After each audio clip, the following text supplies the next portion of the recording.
दोस्त नमस्कार प्रणाम। तो हमारी जय माता दी भोजपुरी में आप लोग के स्वागत बा।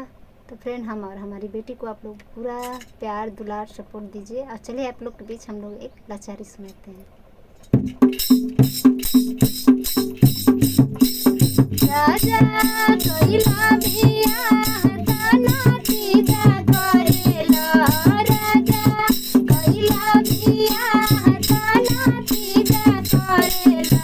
गवन रखले बड़ा सवतिया ओकर पूजा करेला, गवन रखले बड़ा सवतिया ओकर पूजा करेला, गवन रखले बड़ा सवतिया